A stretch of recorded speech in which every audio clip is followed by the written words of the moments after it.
ಬೆಳೆದ ಅಗಾಧ ಎತ್ತರ ನಮ್ಮ ಕಣ್ಣ ಮುಂದೆ ಇದೆ. ರಾಜ್ಯದಲ್ಲಿ ತನ್ನ ಸೇವೆಯ ನಂತರ ಪ್ರಸ್ತುತ ಆಂಧ್ರ ಪ್ರದೇಶದಲ್ಲಿ ಸರ್ಕಾರದ ಪ್ರಮುಖ ಅಧಿಕಾರಿಯಾಗಿ, ಅತ್ಯುಚ್ಚ ಅಧಿಕಾರಿಯಾಗಿ, ರಾಜ್ಯಪಾಲರಾಗಿ ಕಾರ್ಯನಿರ್ವಹಿಸ್ತಾ ಇರುವಂತಹ ನಮ್ಮ ಮಣ್ಣಿನ ಹೆಮ್ಮೆಯ ಪುತ್ರ, ಜ್ಞಾನವೃದ್ಧರು, ನ್ಯಾಯದ ಜಗತ್ತಿನಲ್ಲಿ, ಕಾನೂನಿನ ಜಗತ್ತಿನಲ್ಲಿ ಒಂದು ಮೇರು ಪರ್ವತ, ಸನ್ಮಾನ್ಯ ಗೌರವಾನ್ವಿತ ಅಬ್ದುಲ್ ನಜೀರ್ ಸರ್ ಅವರು ಎಲ್ಲ ಐಸ್ ಕ್ರೀಮಿನ ಮೇಲೆ ಇರುವಂತಹ ಚೆರ್ರಿಯಂತೆ ಅವರ ಮಾತುಗಳಿಗಾಗಿ ನಾವು ಕಾಯ್ತಾ ಇದ್ದೇವೆ. ಸರ್, ತಮಗಾಗಿ ವೇದಿಕೆ ತೆರೆದಿದೆ.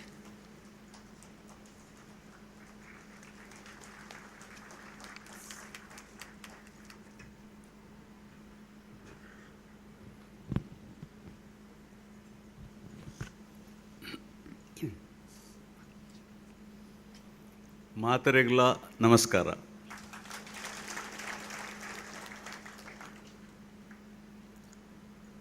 Honorable Sri Justice Krishna S. Dikshit, Judge, High Court of Karnataka, Bangalore. Brother, you are really eminent.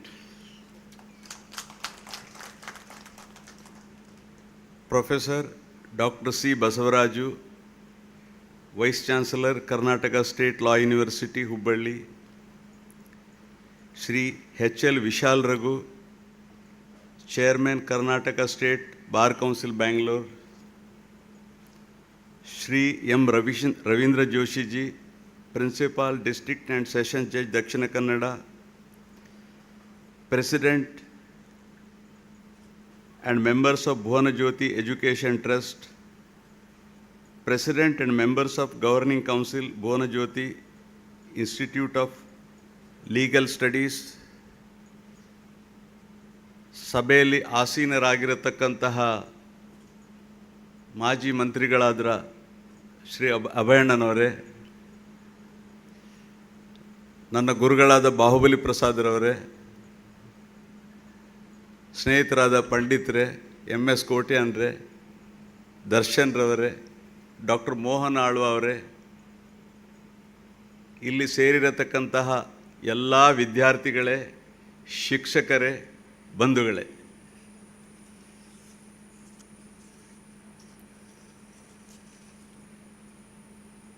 Vishal Raghu ಅವರು ಒಂದು ಮಾತು ಹೇಳಿದರು ಲೀಗಲ್ ಎಜುಕೇಷನ್ ಬಗ್ಗೆ. ಎಲ್ಲೂ ಸಲ್ಲದವರು ಇಲ್ಲಿ ಸಲ್ಲರು ಅಂತ. ಅಂದರೆ ಎಲ್ಲೂ ಫಿಟ್ ಆಗದವರು ಇಲ್ಲಿ ಫಿಟ್ ಆಗ್ತಾರೆ ಅಂತ. ನಾನು 89ನೇ ಇಸ್ವಿಯಲ್ಲಿ ಲಾ ಕಾಲೇಜಿಗೆ ಸೇರಿದ್ದು. ನಮ್ಮೊಬ್ಬರು ಗುರುಗಳು ಇನ್ನೊಂದಕ್ಕೊಂದು ಸೆಂಟೆನ್ಸ್ ಸೇರಿಸಿ ಹೇಳಿದರು ನಮಗೆ. ಏನಂದರೆ, ಇದು 79ನೇ ಇಸ್ವಿಯ ವಿಷಯ. ಇದು ಎಲ್ಲೂ ಸಲ್ಲದವರು ಇಲ್ಲಿ ಸಲ್ಲರು, ಇಲ್ಲೂ ಸಲ್ಲದವರು ಎಲ್ಲೂ ಸಲ್ಲರು ಅಂತ. ಅಂದರೆ ಎಲ್ಲೂ ಫಿಟ್ ಆಗೋದವರು ಇಲ್ಲಿ ಫಿಟ್ ಆಗ್ತಾರೆ, ಇಲ್ಲೂ ಫಿಟ್ ಆಗೋದವರು ಎಲ್ಲೂ ಫಿಟ್ಟೇ ಆಗೋದಿಲ್ಲ ಅಂತ. ಬಟ್ ಈಗಂತೂ ಕಾಲ ಬದಲಾಗಿದೆ. ದಯವಿಟ್ಟು ಈ ಮೈಂಡ್ಸೆಟ್ಟನ್ನು ಬಿಟ್ಟುಬಿಡಿ. ಬಹುಶಃ ಲೀಗಲ್ ಎಜುಕೇಷನ್ಗೆ ಇರುವಂಥ ಪ್ರಾಸ್ಪೆಕ್ಟ್ಸ್ ಬೇರೆ ಎಲ್ಲೂ ಇಲ್ಲ. All branches of studies they contribute in their own way for nation building. ಇಲ್ಲಾಂತ ನಾನು ಬೇರೆ ಬ್ರಾಂಚಸ್ಸನ್ನು ತೆಗೊಳ್ಳಿಕ್ಕೆ ನಾನು ತಯಾರಿಲ್ಲ. But this is one of the finest branches of law.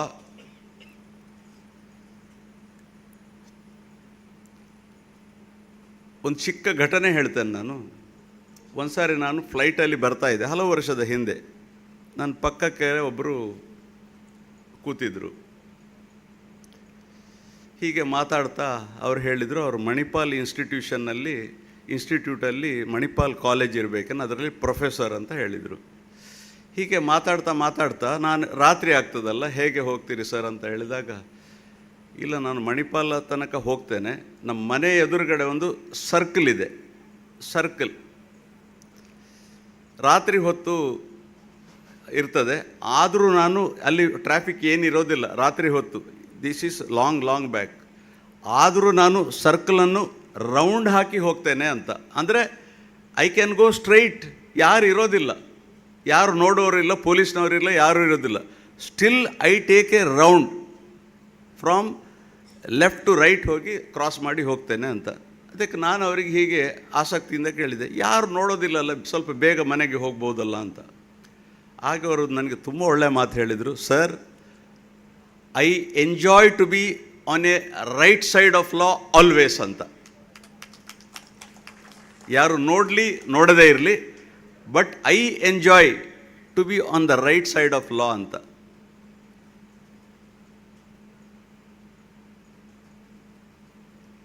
ನನ್ನ ಆ್ಯಕ್ಚುಯಲ್ ಸ್ಪೀಚ್, ನಾನು ಸ್ವಲ್ಪ ಟ್ರ್ಯಾಕಿಂದ ಹೊರಗೆ ಬಂದಿದ್ದೇನೆ. ರಾಜ್ಯಪಾಲರಾಗಿ ನನಗೆ ಸ್ವಲ್ಪ ಇತಿಮಿತಿ ಇದೆ ಮಾತಾಡಲಿಕ್ಕೆ, ಇವಾಗಲೇ ಕೊಟ್ಟಿರ್ತಾರೆ ನನಗೆ. ಆದರೂ ಸ್ವಲ್ಪ ಕ್ರಾಸ್ ಮಾಡ್ತಾ ಇದ್ದೇನೆ ನಾನು ಇತಿಮಿತಿಯಿಂದ ಸ್ವಲ್ಪ. ವೈಸ್ ಚಾನ್ಸಲರ್ ಹೇಳಿದರು, ಈಗ ಕಾನೂನು ಎಲ್ಲರೂ ಪಾಲನೆ ಮಾಡಬೇಕು ಅಂತ. ಬಂಧುಗಳೇ, ಯಾರಿಗಾದರೂ ಸ್ವಲ್ಪ ಬೇಸರ ಆದರೆ ದಯವಿಟ್ಟು ಕ್ಷಮಿಸಿಬಿಡಿ, ರೈಟ್?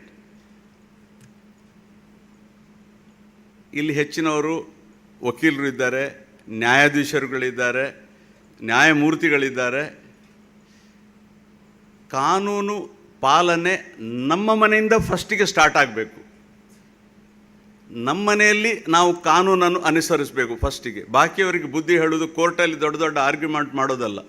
ನಮ್ಮ ಮನೆಯಲ್ಲಿ ಒಂದು ಸಣ್ಣ ಉದಾಹರಣೆ, ಜಾಯಿಂಟ್ ಹಿಂದೂ ಫ್ಯಾಮಿಲಿ ಅಂತ ಇತ್ತು ಹಿಂದೆ. ಆ ಲಾವನ್ನು ಆಧರಿಸಿ ನಾವು ನಮ್ಮ ಮಕ್ಕಳಿಗೆ ಶೇರ್ ಕೊಡ್ತಾ ಇಲ್ಲ. ಮದುವೆಯಲ್ಲಿ ಅದೇನೋ ಕೊಟ್ಟರೆ ದಾಯಗ ನರವರ ಕೊಡು, ಮದುವೆಡಿ ಈ ತಾತ್ ಕೊರತೆ ಆತ ಕೊರತೆ ಅಂತ ನಾವು ಭಾಷಣ ಬಿಗಿತಾ ಇದ್ವಿ. ಪಾಲು ಕೇಳಿದ್ರು ನಮ್ಮ ಹೆಣ್ಮಕ್ಳು, ಮದುವೆಡು ಕೊರ್ತಾ ಅತ್ತ ನಾನೇಂಚಿನ ಕೊರ್ಪುನು ಅಂತ. ಮದುವೆ ಮಲ್ತು ಕೊರ್ತಾ ಅಂತಂದರೆ ಮದುವೆ ಆದಿ ಕೊಟ್ಟಿದ್ದೇವೆ, ಇನ್ನೇನು ಕೊಡೋದು ಅಂತ. ಬಹುಶಃ ನಾವು ಗಂಡು ಮಕ್ಕಳು ಮನೆಯವರು, ಇಲ್ಲಪ್ಪ ಅದು ಅವರೇನೋ ನಮ್ಮ ತಂಗಿ ಅರ್ಜಿ ಹಾಕ್ಕೊಂಡು ಬಂದಿದ್ದಾಳ ಹೆಣ್ಣು ಮಗುವಾಗಿ ಹುಟ್ಟಲಿಕ್ಕೆ, ಅರ್ಜಿ ಹಾಕಿಲ್ಲಲ್ಲ, ದೇವರ ಸೃಷ್ಟಿ ಇದಲ್ಲ. ನಾನು ಗಂಡು ಮಗುವಾಗಿ ಹುಟ್ಟಿದ್ದೇನೆ, ನಾನು ಅರ್ಜಿ ಹಾಕಿಲ್ಲ, ನನ್ನ ತಂಗಿನೂ ಅರ್ಜಿ ಹಾಕಿಲ್ಲ. ನಾವು ಎಲ್ಲರೂ ಸರಿಸಮಾನರು, ಒಂದು ತಂದೆಗೆ ಹುಟ್ಟಿದ ಹೆಣ್ಣಿರಲಿ ಗಂಡಿರಲಿ. ನಾವು ಅವರಿಗೆ ಸರಿಯಾಗಿ ಶೇರ್ ಕೊಡ್ತಿದ್ರೆ, ಐ ಥಿಂಕ್ 2005ನೇ ಇಸ್ವಿಯಲ್ಲಿ ಪಾರ್ಲಿಮೆಂಟ್ನವರು ರಾ ಅಮೆಂಡ್ ಮಾಡುವ ಅಗತ್ಯನೇ ಇರಲಿಲ್ಲ. ಅದು ಪುನಃ ಸುಪ್ರೀಂ ಕೋರ್ಟಿಗೆ ಬಂತು. ನಾನು ಆ ಜಡ್ಜ್ಮೆಂಟಿಗೆ ಒಬ್ಬ ಪಾರ್ಟಿ, ನಾನು ಜಸ್ಟಿಸ್ ಅರುಣ್ ಮಿಶ್ರಾ ಸಾಹೇಬರು, ನಾವು ಬರೆದು ಬಿಟ್ಟಿದ್ದೇವೆ, ಇಲ್ಲಪ್ಪ ಹೆಣ್ಣು ಮಗುವಿಗೆ ಸರಿಯಾಗಿ ನೀವು ಹಕ್ಕು ಕೊಡಿ ಅಂತ. ಇದು ನಾವೇ ಕೊಡ್ತಿದ್ರೆ, ನಮ್ಮನೆಯಲ್ಲೇ ನಾವು ಕಾನೂನು ಪಾಲನೆ ಮಾಡ್ತಿದ್ರೆ ಈ ಸುಪ್ರೀಂ ಕೋರ್ಟ್ ಹೈಕೋರ್ಟ್ ಯಾಕೆ ಬೇಕು? ನಾವು ನ್ಯಾಯಬದ್ಧವಾಗಿ ನಡೆದರೆ, ಬಸವಣ್ಣ ಆ ಕಾಲದಲ್ಲೇ ಹೇಳಿಬಿಟ್ಟಿದ್ದಾರೆ, 12ನೇ ಶತಮಾನದಲ್ಲೇ ಹೇಳಿಬಿಟ್ಟಿದ್ದಾರೆ ನೋಡಿ, 9 ಬೇಡಗಳನ್ನು ನಾವು ಪಾಲಿಸಬೇಕು, 7 ಬೇಡಗಳನ್ನು ನಾವು ಪಾಲಿಸಬೇಕಂತೆ. 7 ಬೇಡಗಳು, ಅದನ್ನು ಪಾಲಿಸಿದರೆ ಯಾವ ಲಾ ಕಾಲೇಜು ಬೇಡ, ಯಾವ ಪೊಲೀಸ್ ಸ್ಟೇಷನು ಬೇಡ, ಏನೂ ಬೇಡ, ಸಮಾಜದಲ್ಲಿ ಶಾಂತಿ ಇರ್ತದೆ. ನೀವು ಕೇಳಿರ್ಬೋದು, ನಾವು ಸ್ಕೂಲೆಲ್ಲ ನಮಗೆ ಓದಿಸಿದ್ದಾರೆ ಇದೆಲ್ಲ. ಕಳಬೇಡ, ಕೊಲಬೇಡ, ಹುಸಿಯ ನುಡಿಯಲು ಬೇಡ, ಅನ್ಯರಿಗೆ ಅಸಹ್ಯ ಪಡಬೇಡ, ಮುನಿಯಬೇಡ, ತನ್ನ ಬಣ್ಣಿಸಬೇಡ, ಇದಿರ ಹಳಿಯಲು ಬೇಡ. ಇದೇ ಅಂತರಂಗ ಶುದ್ಧಿ. ನೀವು ಅದಕ್ಕೆ ಹಿಮಾಲಯಕ್ಕೆ ಹೋಗುವ ಅಗತ್ಯ ಇಲ್ಲ. ಇದೇ ಅಂತರಂಗ ಶುದ್ಧಿ, ಇದೇ ಬಹಿರಂಗ ಶುದ್ಧಿ, ಇದೇ ನಮ್ಮ ಕೂಡಲ ಸಂಗಮ ದೇವನೊಲಿಸುವ ಪರಿ ಅಂತ. ದೇವರನ್ನು ಒಲಿಸಬೇಕಾದ್ರೆ ನೀವು ದೇವಸ್ಥಾನ ಮಸೀದಿಗೆ ಹೋಗೋದು ಬೇಡ. ಈ 7 ಬೇಡಗಳನ್ನು ನಾವು ಪಾಲಿಸಿದರೆ ಸಾಕು. ಯಾವುದು ಸಮಾಜದಲ್ಲಿ ಎಲ್ಲೋ ವ್ಯವಸ್ಥಿತವಾಗಿ ನಡೀತದೆ. ಅದಕ್ಕೆ ನಾನು ಖಡಾಖಂಡಿತವಾಗಿ ಹೇಳ್ತೇನೆ, ನಮ್ಮನೆಯಿಂದ ನಾವು ಶುರು ಮಾಡೋಣ ಕಾನೂನು ಪಾಲನೆ. ನಮ್ಮ ಹೆಣ್ಣುಮಕ್ಕಳಿಗೆ ನಾವು ಸರಿಯಾಗಿ ಪಾಲ್ಕೊಳ್ಳೋಣ. ಇದು ಒಂದು ಇನ್ಸ್ಟೆನ್ಸ್ ಹೇಳಿದ್ದು ಪಾಲಿನ ವಿಚಾರ. ಬಹಳಷ್ಟು ಇದೆ. ನಮ್ಮ ನೇಬರ್ಸ್ ಇರ್ಬೋದು, ಅಥವಾ ನಾವು ರೋಡಲ್ಲಿರುವಾಗ ಹೋಗ್ತಾ ಇರುವಾಗ ಇರ್ಬೋದು. ಇಷ್ಟು ಹೇಳಿ ಈಗ ನಾನು ಸ್ವಲ್ಪ ಟ್ರ್ಯಾಕಿಗೆ ವಾಪಸ್ ಬರ್ತೇನೆ, right? It gives me immense pleasure to be amongst the august gathering here today on the auspicious occasion of inauguration of Bhuvanajyoti Institute of Legal Studies, the newly affiliated College of Legal Education at Shirtadi.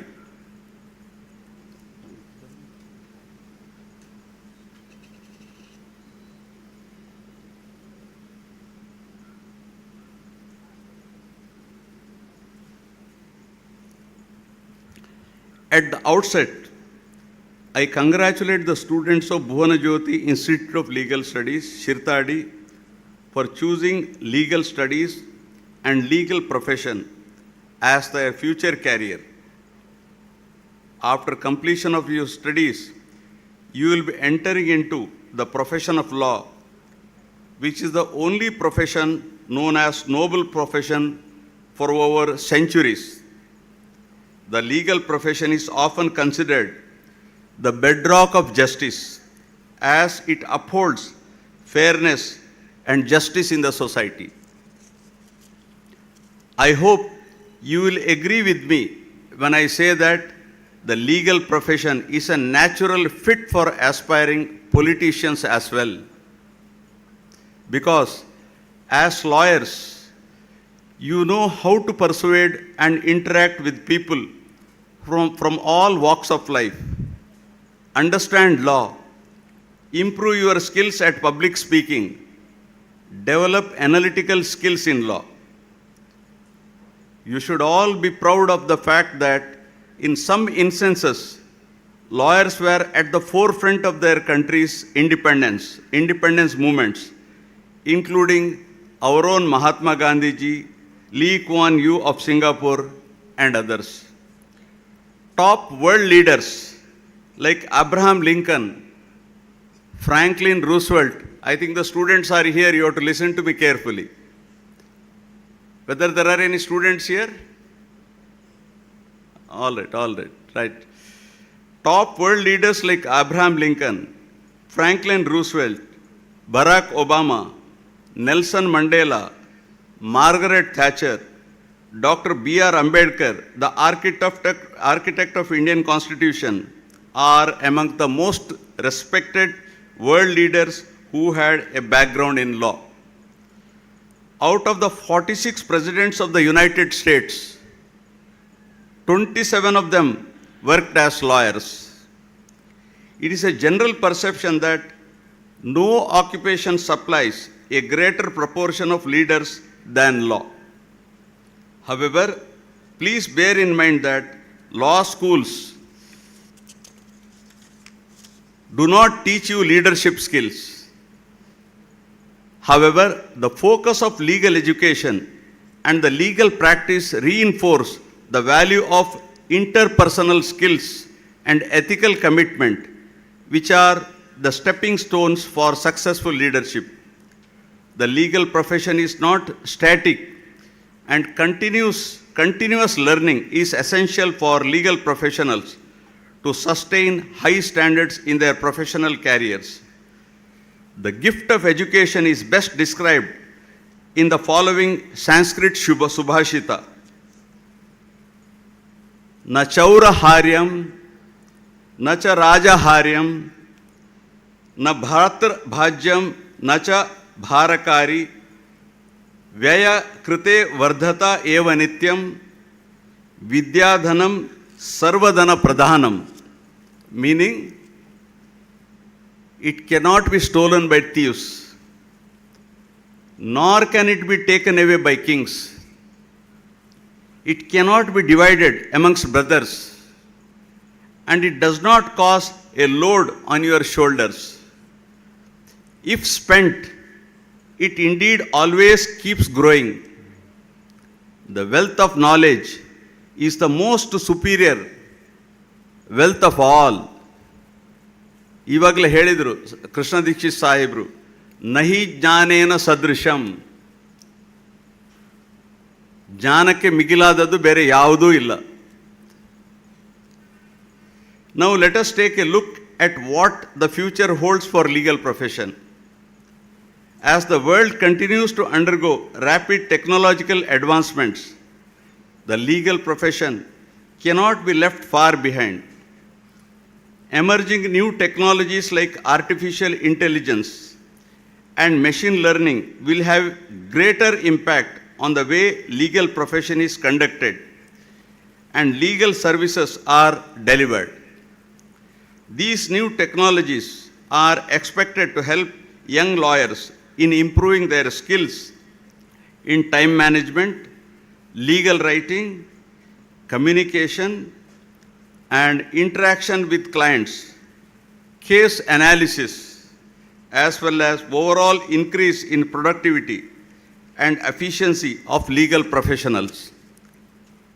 However, the good news is many experts feel that artificial intelligence has the potential to complement and increase the efficiency of a lawyer's work rather than replace it.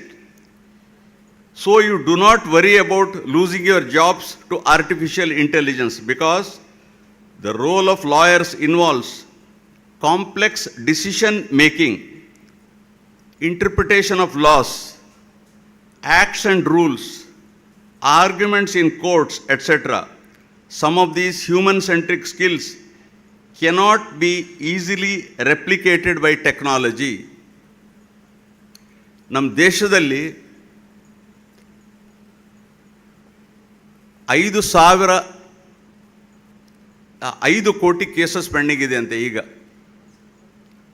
ಉತ್ತರ ಭಾರತಕ್ಕೆ ಹೋದರೆ more than 50% of the cases are criminal cases. ದಕ್ಷಿಣ ಭಾರತ ತುಂಬ ವಾಸಿ, ಇಲ್ಲಿ civil cases ಹೆಚ್ಚು, criminal cases ಕಮ್ಮಿ. ಒಂದು ಸಮಾಜದ ಹೆಲ್ತ್ ಇಂಡೆಕ್ಸ್ ಹೇಗೆ ನಾವು ಮಾಪನ ಮಾಡೋದು ಅಥವಾ ಮಾಡೋದಂದರೆ, if there are more criminal cases than civil cases, ಸಮಾಜದ ಸ್ವಾಸ್ಥ್ಯ ಸರಿ ಇಲ್ಲ ಅಂತ, ಏನೋ ಕಾಯಿಲೆ ಇದೆ ಸಮಾಜಕ್ಕೆ ಅಂತ. ಅಂದರೆ people take law into their own hands. Police ಸ್ಟೇಷನ್ಗಳೆಲ್ಲ ಸಿವಿಲ್ ಕೋರ್ಟ್ ಆಗಿಬಿಡ್ತದೆ. ದೊಡ್ಡ ತಪ್ಪು ಪೊಲೀಸ್ನವರು ಮಾಡೋದಿದು. ಅದೇ ಸಿವಿಲ್ ಕೋರ್ಟ್ಸ್ ಕೇಸಸ್ ಹೆಚ್ಚಾಗಿದ್ದರೆ, ಕ್ರಿಮಿನಲ್ ಕೇಸ್ ಕಮ್ಮಿ ಆಗಿದ್ದರೆ, people are abiding law, they go to civil courts for adjudication of their dispute ಅಂತ ಅರ್ಥ. ಈಗ ನಾನೊಂದು ಲೆಕ್ಕ ಹಾಕಿದೆ ಒಂದು. ಈಗ ನಿಮಗೆ ಗೊತ್ತೇ ಇದೆ, ನಮ್ಮೂರಲ್ಲೆಲ್ಲ ಹೇಳ್ತಾರಲ್ಲ, ಲಿಟಿಗೇಷನ್ ಇಸ್ ಕ್ಯಾನ್ಸರಸ್ ಅಂತ. ಒಬ್ಬ ಶಾಪ ಹಾಕ್ತಾನೆ ಅಂತ ತಿಳ್ಕೊಳ್ಳೋಣ. ಒಬ್ಬರಿಗೆ, ನನಗೆ ಒಬ್ಬ ಕಡು ವೈರಿ ಇದ್ದಾನೆ, ನಾವು ಶಾಪ ಹಾಕ್ತೇವೆ. ಏನು ಶಾಪ ಹಾಕ್ತೇವೆ? ಮ್ಯಾಕ್ಸಿಮಮ್ ನಿನ್ನ ಇಲ್ಲಾಡು ಸೂಬುರಾಡು ಅಂತ, ನಿನ್ನ ಮನೆಗೆ ಬೆಂಕಿ ಬೀಳಲಿ ಅಂತ. ಅದು ದೊಡ್ಡ ಶಾಪ ಅಲ್ಲ ಅಂತೆ, ಅದು ಇಟ್ಸ್ ಅ ಸ್ಮಾಲ್ ಶಾಪ. ಮನೆಗೆ ಬೆಂಕಿ ಬಿದ್ದರೆ ಇನ್ನೊಂದು ಕಟ್ಕೊಳ್ತಾನೆ ಅಷ್ಟೇ. ಸ್ವಲ್ಪ ಕಷ್ಟ ಆಗ್ತದೆ, ಬ್ಯಾಂಕ್ನವರಿಗೆ ಸಾಲ ಕೊಡ್ತಾರೆ ಅಂತ, ತೊಂದರೆ ಇಲ್ಲ. ಬಟ್ ಮಹಾಶಾಪ ಏನಂದರೆ, ನಿನ್ನ ಮನೆಗೆ ಸಿವಿಲ್ ವ್ಯಾಜ್ಯ ಬೀಳಲಿ ಅಂತ. ಸಿವಿಲ್ ವ್ಯಾಜ್ಯ ಹಾಕಿದರೆ ಏನಾಗ್ತದೆ? ಪ್ಲೇಟ್ ಹಾಕಿದ್ರು, ಆಮೇಲೆ ರಿಟರ್ನ್ ಸ್ಟೇಟ್ಮೆಂಟ್ ಆದಮೇಲೆ ಆ ಸಿವಿಲ್ ಪ್ರೊಸೀಜರ್ ಕೋಡಲ್ಲಿ ಎಷ್ಟು ಸೆಕ್ಷನ್ ಇದೆ? 152 ಒಂದು 170 ಸೆಕ್ಷನ್ಸ್ ಇರ್ಬೋದೇನೋ. ಎಕ್ಸಿಕ್ಯೂಷನಲ್ಲಿ 104 ಆರ್ಡರ್ಸ್ ಇದೆ. ಸೊ ಒಂದೊಂದು ಸೆಕ್ಷನ್ ಮೇಲೆ ಒಂದೊಂದು ಹಾಕಿಬಿಡ್ತಾರೆ. ಅಲೌಡಾ ರಿಜೆಕ್ಟ ಏನೋ ಆಗ್ತದೆ. ಆಮೇಲೆ ಅದರ ವಿರುದ್ಧ ಒಂದು ರಿಟ್ ಪಿಟಿಷನೋ ಅಥವಾ ಡಿಸ್ಟ್ರಿಕ್ಟ್ ಕೋರ್ಟಿಗೆ ಹೋಗ್ತಾರೆ. ಆಮೇಲೆ ಸುಪ್ರೀಂ ಕೋರ್ಟ್. ನಾನೇ ನೋಡಿದ್ದೇನೆ ಸುಪ್ರೀಂ ಕೋರ್ಟಲ್ಲಿ ಕರ್ನಾಟಕದವರು, ಈ ದಕ್ಷಿಣ ಕನ್ನಡ ಜಿಲ್ಲೆಯಿಂದ ಎಲ್ಲರೂ ಸುಪ್ರೀಂ ಕೋರ್ಟಿಗೆ ಹೋಗ್ತಾರೆ. ಯಾವ ಆರ್ಡ್ರ್ ಇದ್ದು ಸಹ, ಒಂದು ಚಿಕ್ಕ ಆರ್ಡ್ರ್ ಇದ್ದರೂ ಸಹ ಸುಪ್ರೀಂ ಕೋರ್ಟ್ನವ್ರು ಹೇಳಬೇಕು ನಿನಗೆ ಕೇಸ್ ಇಲ್ಲಪ್ಪ ಅಂತ. ಸರ್, ನಾನು ಒಂದು ಹೇಳ್ತೇನೆ, CPCಯಲ್ಲಿರುವ ಎಲ್ಲ ಸೆಕ್ಷನ್ಸ್ ಉಪಯೋಗಿಸೋದು ದಕ್ಷಿಣ ಕನ್ನಡದ ವಕೀಲರು.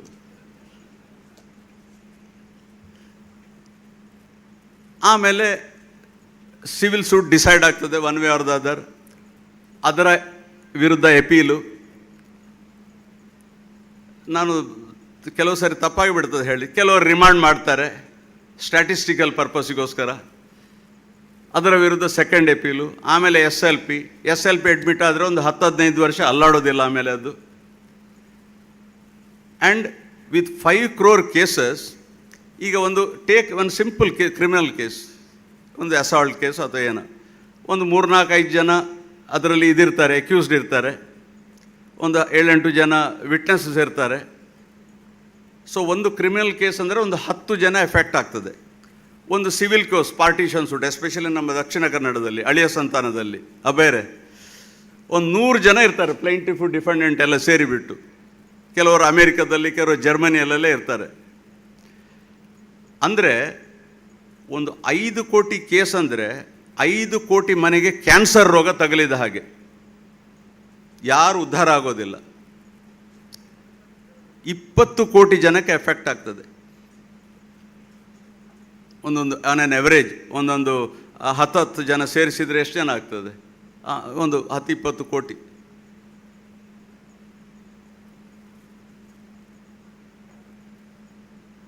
ಬಹಳ ನಾವು ಸೀರಿಯಸ್ ಆಗಿ ಚಿಂತೆ ಮಾಡಬೇಕಾಗ್ತದೆ.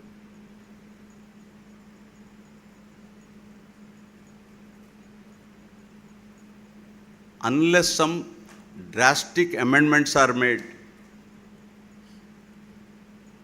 ಏನಾದರೂ ಒಂದು ನಮ್ಮ ಪ್ರೊಸೀಜರೆಲ್ಲ ಸಂಶೋಧನೆ ಬಹಳ ಅಗತ್ಯ. ಜುಡಿಷಿಯರಿದ್ದು ನ್ಯಾಯಾಂಗದ್ದು 2 ಸಮಸ್ಯೆ, ಮುಖ್ಯ ಸಮಸ್ಯೆ ಎರಡು ಸಮಸ್ಯೆ ಇದೆ ನ್ಯಾಯಾಂಗದಲ್ಲಿ. ಒಂದು ಡಾಕೆಟ್ ಎಕ್ಸ್ಪ್ಲೋಷನ್, ಅಂದರೆ ಹೆಚ್ಚು ಜನರಿಗೆ ಈಗ ನಾಲೆಜ್ ಅದು ಇದು ಬರ್ತಾ ಇದೆ, ಎಲ್ಲ ಕೋರ್ಟಿಗೆ ಬರ್ತಾರೆ ಜನ ಕೇಸ್ ಹಾಕ್ಕೊಂಡು. That's a good sign. ಯಾಕಂದರೆ ಒಂದು ಪೇಷಂಟ್ ಇರ್ತಾರೆ, ಅವನಿಗೆ ಆಸ್ಪತ್ರೆಗೆ ಸೇರಿಸಿದ ಹಾಗೆ ಏನೋ ಒಂದು ಟ್ರೀಟ್ಮೆಂಟ್ ಬರ್ತದೆ ಇವತ್ತಲ್ಲ ನಾಳೆ. ಬಟ್ ಇನ್ನೊಂದಿದೆ ನೋಡಿ, ಡಾಕೆಟ್ ಎಕ್ಸ್ಕ್ಲೂಷನ್. ಕೆಲವರಿಗೆ ಇದು ಇರೋದಿಲ್ಲ, ಅವರಿಗೆ ನಾಲೆಜ್ ಇರೋದಿಲ್ಲ, they suffer in silence. That is more dangerous. Docket exclusion ಗಂಭೀರ ಸಮಸ್ಯೆ ಅದು ಸಹ. ಇಲ್ಲರಿ ವಕೀಲರು ಇದ್ದಾರೆ, ಶಾಸಕರು, ಮಾಜಿ ಶಾಸಕರಿದ್ದಾರೆ, ಮಂತ್ರಿಗಳಿದ್ದಾರೆ, ಕಾನೂನು ಭುವನ ಜ್ಯೋತಿ ಸಾಹೇಬರು ಹೇಳಿದರು, ಭುವನ ಜ್ಯೋತಿ ಅರ್ಥ ಏನಂತ. ನೀವೆಲ್ಲ ಬಹುಶಃ ಎನ್ಲೈಟನ್ ಮಾಡಬೇಕಂತ ಕಾಣ್ತದೆ. ಭುವನ ಜ್ಯೋತಿಯವರು ಭೂಮಿಗೆ ಜ್ಯೋತಿ ಕೊಡುವವರು. Some thought process in right direction is a must. 20-25 ಕೋಟಿ ಜನ ಸಫರ್ ಆಗ್ತಾ ಇದ್ದಾರೆ.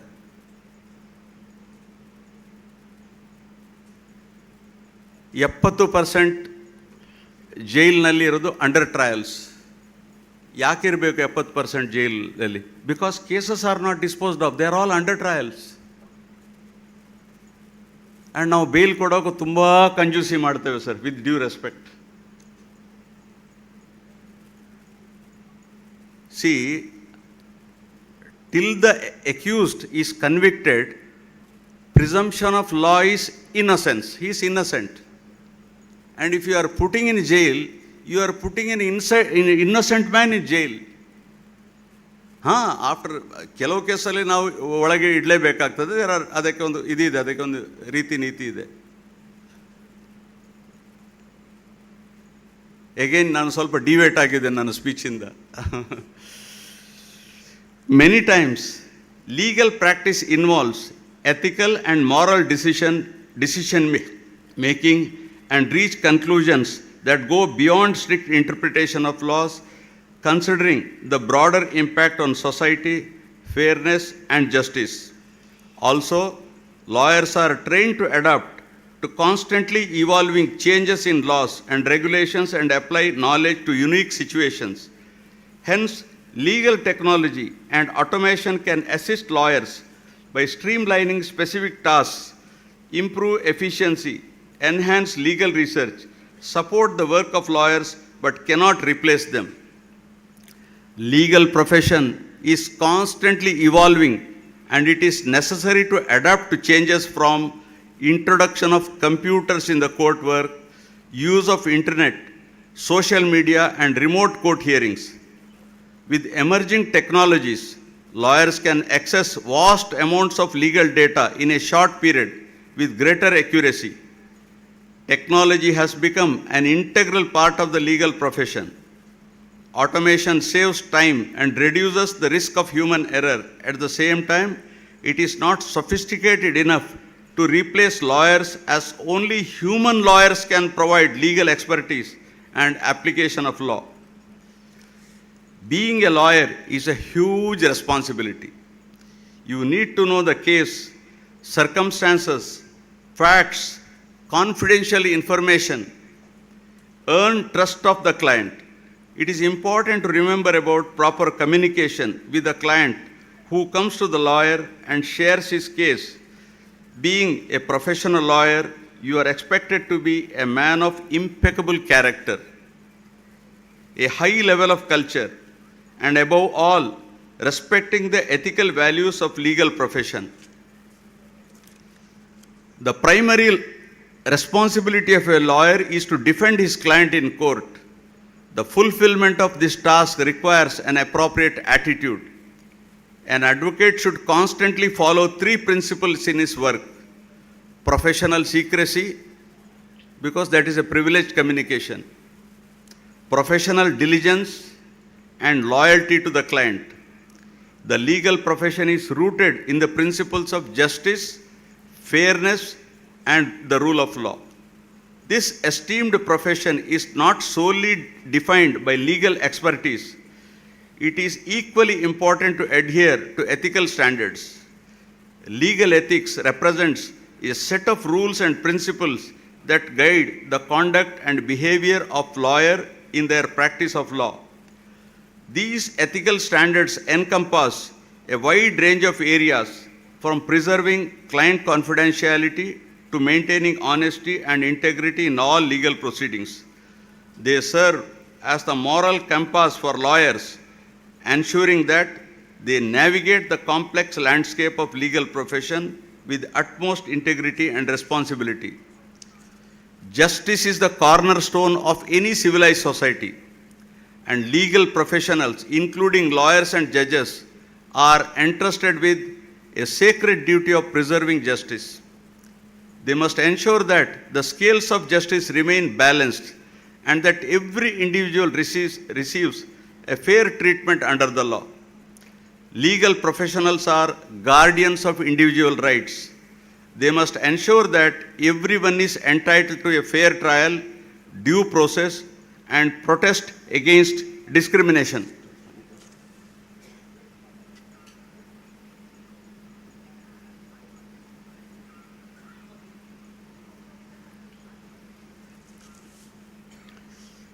Edmund Burke, English philosopher and political thinker, said, and I quote, listen to me carefully, "Morality is more important than laws, because law depends on morality," unquote. Morality is more important than laws because law depends on morality. Dear students, my advice to you is, you all visit library regularly and look at the books of various branches of knowledge. If you have a true love and aspiration for knowledge, you will feel how it evokes humility, vinamrata. But most of the time, one becomes infatuated with one's little learning and starts thinking that there is no one greater than himself. We are familiar with the proverb, "A little learning, it's dangerous thing." There are two categories of people: those who kill their humility and grow more and more arrogant and lose the opportunity of being happy, and those who aspire to come out of their limitation and make an effort to widen their learning and become humbler and respectful. My advice to students is, be open to new information and continue to learn about the world and the people around you. Here, let me recall the beautiful verse from Hitopadesha of Narayana Pandita that defines Indian tradition, which provides us a framework for journey towards the eternal happiness. Very often it is quoted, "Vidya dadati vinayam, vinayad yati patratam, patratvat dhanam aploti, dhanat dharmam tata sukham." Meaning, knowledge makes one humble. Humility begets worthiness. Worthiness creates wealth and enrichment. Enrichment leads to right conduct. Right conduct brings contentment.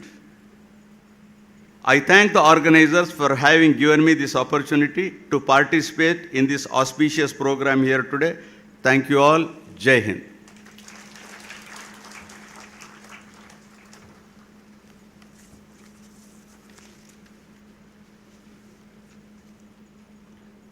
ಎಷ್ಟು ಹೊತ್ತರೂ ಭಾರವಾಗದ, ಎಷ್ಟು ಹಂಚಿದರೂ ಮುಗಿಯದ ಮತ್ತು ಯಾರಿಗೂ ಕದಿಯಲು ಸಾಧ್ಯವಾಗದ ಸಂಪತ್ತೇ ಜ್ಞಾನ.